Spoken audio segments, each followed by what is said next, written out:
That is not what happened, my friend Risky. We can play the victim card now.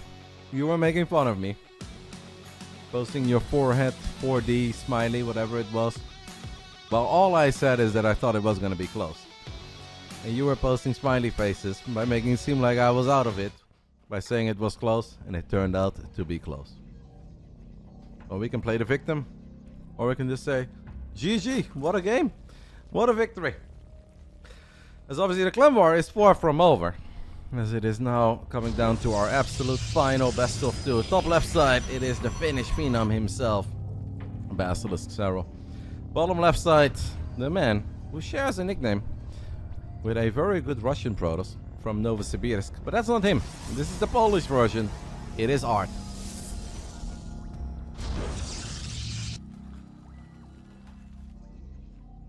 I'm just gonna finish my toast real quick, guys. Sorry. I have a long day, and that was a mega long game. First minute of PvZ. Hopefully you guys can do it without me. And then I'm back. We're gonna see if Reynor can do what he has done so far throughout the entire season. Nothing but wins. Nothing but wins.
Alrighty.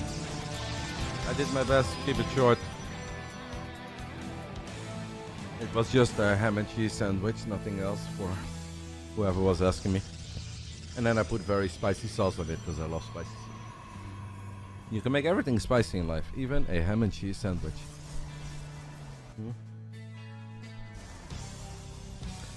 So the big rain bouts is supposed to start in 36 minutes. I actually think we're gonna make that. So that just means that we don't have a very long break today. That is nice. Holy smokes, that is an early fleet beacon. ArT is like, wow, that looked so fun what Goblin was doing. I'm gonna do the same thing.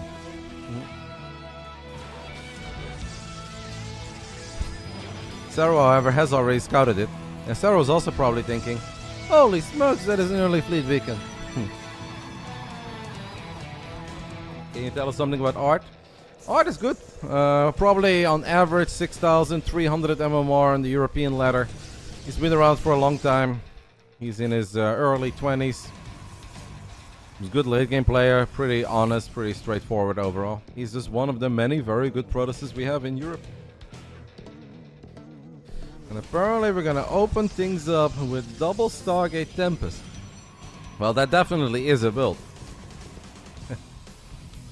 There was a time that these Tempest openings were pretty popular. I think even on, what was it?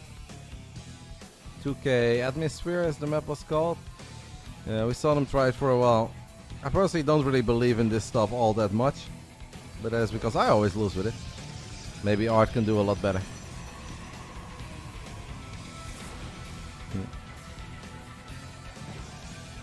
He's even going for the Tempest upgrade. Would be surprised if Serral does not drop a Spire here. To me, a Spire would make perfect sense. You can obviously just build some Queens at first. You buy time with the Queens and then you try to get the Spire online. You make a couple of Corruptors. Once Corruptors are out, Tempests have to be recalled. And that really is all there is to it. Even if the Tempests are going to have the range advantage soon over the Queens for a little while, they may get a Queen and they may get a drone. I don't think that Art can really get ever enough done here. The Serral's economy is already so freaking large. We're looking at 67 drones. As long as we don't lose the Spire, we're always okay here.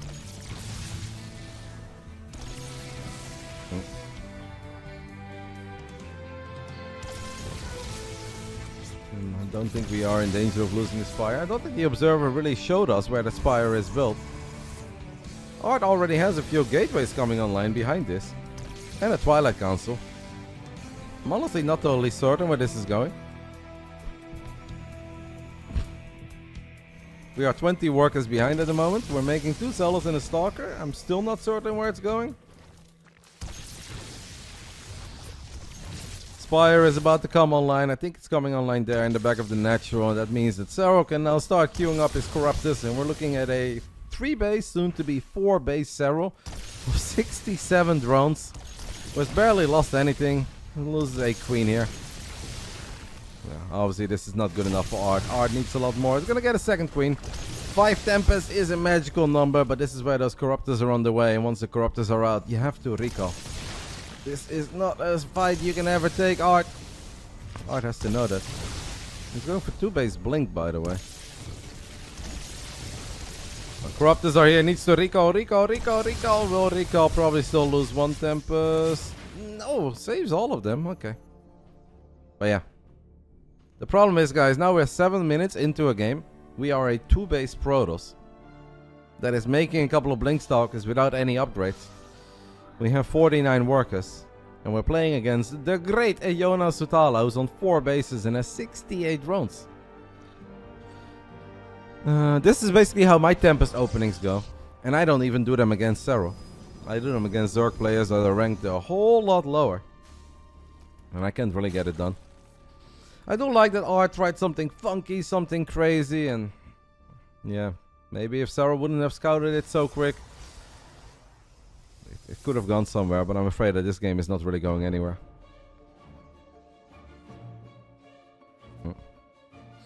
Hello Jadak, thank you so much mate for the 6 months of tier 3.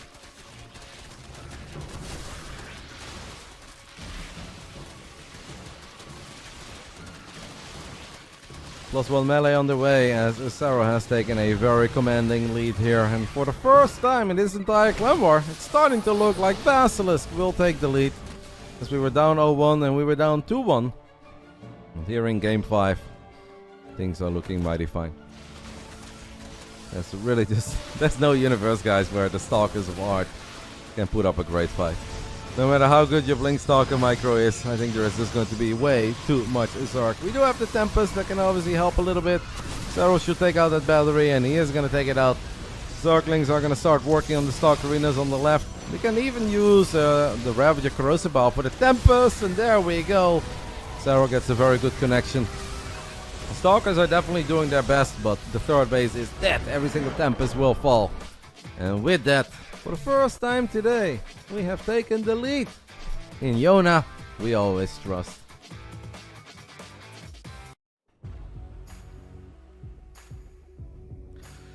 Art can pick any map he wants, even if the maps have already been picked. So I expect him to go for Dynasty here. He's smiling a little. Art is a very nice guy. We've had him a couple times in the Basilisk Big Brain bouts as well. He always put up great games. He's always very polite. I like him a lot. And it is indeed going to be Dynasty, guys. So Serral is gonna have to win a ZVP on Dynasty to give us the full 3 points. A lot of people last week said like, oh, Basilisk 2 easy play days left, just 2 times 3 points. It is never that easy, guys. And I think today showed that all these teams, especially playoff contending teams like Platinum Heroes, are really good, full of good players. And this has been an incredibly tense and close competitive clan war. But it's starting to look good for us. Very, very good. Even though Dynasty is scary.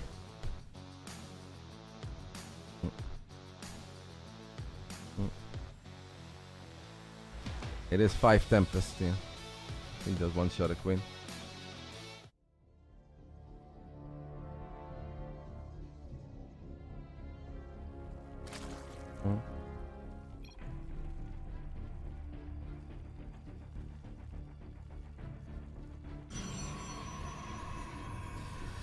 Here we go, Mr.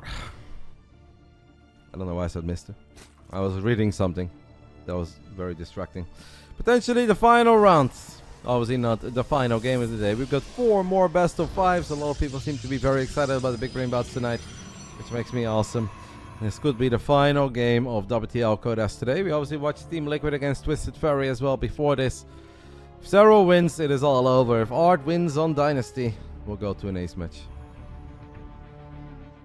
I don't have a round 5 or round 6. I guess we can just do nothing. We'll do nothing. Top right side, guys. The Polish Protoss ArT is going to go for a high ground pylon, high ground gateway. In the bottom left side, representing Basilisk, we are looking at the main base of Serral. Serral, of course, in excellent shape at the moment, as we are a couple weeks away from the biggest Starcraft tournament in history. And Jonas got his eyes on it. Even for Serral, that is going to be a very exciting one. How are we feeling, Reynor? I saw you type something, but I kind of missed it because there were so many messages coming in very quickly.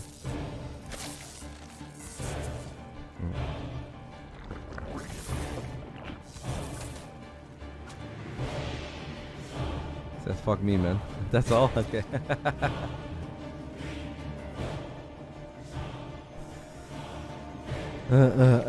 What a game. Were you surprised when he didn't accept the draw offer, or did you think he would go for it? I asked Chet, and 99% said he should go for it. Go for the dub. Everybody wanted to see him go for it. Yeah, he was spending it very slowly and wisely. 1 High Templar at a time, because he had to rebuild everything. And then he had enough gas left to build 8 High Templars of 1 Warp Gate. Yeah.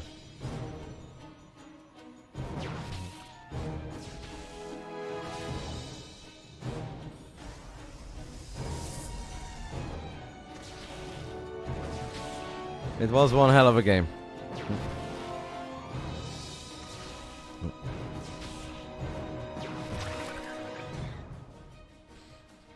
ArT has gone for the in-base expand, just like we saw Trigger take the in-base expand earlier today here on Dynasty. That was the same clan war, guys, believe it or not. It was hours ago, but... Now, Trigger obviously played it a bit different. He went for 2-base, 8-gate, Blinkstalker, War Prism all in. ArT is going to open things up here with a Stargate. Play a relatively normal game by the looks of it. Serral has gone up to 3 bases as he's taking the base at 9 o'clock. What makes Dynasty such a good Protoss map in general is just that Protoss has access to the gold. Zerg players can't really take the gold because they can't keep the drones safe against Adepts, Stalkers, even Oracles, etc. And then a lot of the tier 2 timings of Protoss, they just hit a little bit harder than they would on every other map. And that's why a lot of Zergs really hate it. And obviously there's no run-by potential either against the Protoss that's sitting on 2 bases.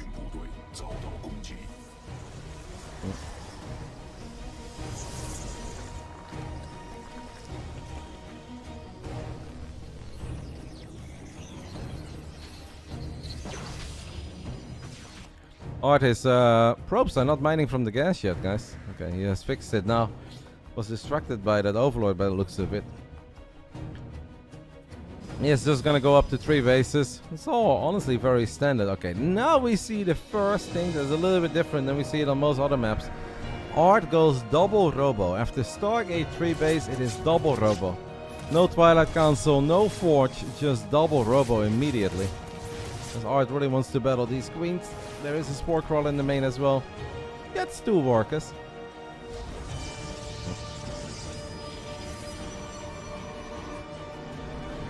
I'm gonna get a Forge now. No, I don't think that ArT is planning an all-in. I think he's hoping that Serral is going to attack him with a lot of roaches, and he's going to be ready with a lot of immortals. Needs to be very careful with these oracles. So far he is. And a couple extra gateways coming online as well. It's difficult for Serral to scout. I don't know if we have like an overlord or an overseer on the other side of the map. The lair is not done yet, so definitely no overseers. I guess we're just waiting. But as long as Serral is droning, this doesn't have to be problematic or bad. He is most likely going to face a very powerful Protoss army in the near future. Okay, now we see a lot of gateways coming online, and there's no Twilight Council yet. It's starting to look like ArT wants to absolutely go for it with double Robo and then like 7 gate all in. War Prism, Immortals, Sentries, and basic gateway units. No upgrades from the Twilight Council, no Archons. I think this is just it. Gonna have a big and powerful army. The Oracles are super important though, ArT, as he loses one of them here. Okay, now he's gonna get some extra gases. I'm actually surprised by that. I thought we were just gonna send it. Single circling scout of Serral doesn't manage to get up to the high ground. The overseer scout here though could be massive. Serral's building 7 drones right now. He does not need those 7 drones. Maybe if those were it, we need nothing but units. Oh, he builds even more, I believe. We need nothing but units on the side of Serral. There's a big and powerful Protoss army is gonna head his way. Can ArT cause a big upset and send it to an ace match? Or will it be Serral who's gonna secure all 3 points for us? Overseer now knows what's up, but the army is already here. Ravages are mega important because we need corrosive balls to take out these force fields. At this point, ArT's army is honestly pretty powerful, guys. But every second that goes by is a good one for Serral, who's going to try to buy some time with the queens. Maybe spamming and just a couple of corrosive balls from far away. Killed his own creep tumor there. Unfortunate. Spore Crawler is useful. Can keep the Oracle at bay, can keep the War Prism at bay. First Spore is gonna fall. Serral, his army supply is climbing while these battles are happening, and he's starting to find some pickups already. I see a sentry dying, an adapter dying. More sentries are very exposed. And this Dark army, guys, is just getting bigger and bigger. And ArT cannot spend his money. He's been too worried about losing the Prism, and he's still going to lose the Prism now here in the end. It is Serral who just once more looks invincible. Always has an answer for whatever people throw his way, as he kills every single sentry, every immortal, and the zealots. And after a very long clan war, he secures the victory for us. All 3 points will go to Basilisk. Short and sweet in the end, guys. I believe we had a bit of a banger on Crimson Court in the middle of all of it. But it was a short and sweet in the end. 2-0, that means final score 4-2 for us. Maybe not the best one when it comes to map score wise, but hey, we get the 3 points. And the 3 points are definitely the most important thing. You guys all voted for a 2-0 for Serral. Complete prediction. Strong performance by Yona per usual. Means, by the way, that he is still undefeated in this season of the WTL Codas. He hasn't played a crazy amount of games. These are the stats, in case you guys are curious about it. About everybody that has played throughout this season. Maru has an insanely good win record. 17 wins and 1 loss. Hero, obviously, Beyond and Max Pex all having a very strong season too. We've got the Reynor over here, 14 and 6. And here we've got a Serral. I think he was 6 and 0, and he's now 8 and 0. Or was he 8 and 0? Is he now 10 and 0? Either way, he was big, he was powerful, and he's still undefeated. Is there anybody else who's somehow still undefeated? Now, all these guys. I guess Sarah's the only undefeated player left in the regular season that has actually won a game. Yeah, strong Besian. I mean, Goblin too, 10 and 7 is actually pretty damn sick, no? Thank you, RotterdaM, for the raid. Hope you had a fun day. Obviously, guys, we are nowhere near done. In 20 minutes, it is time for another edition of the Basilisk Big Brain Bouts. I guess we can already start our prediction for that one. Coconut Games versus Lino. Best of 5, 75 buckies.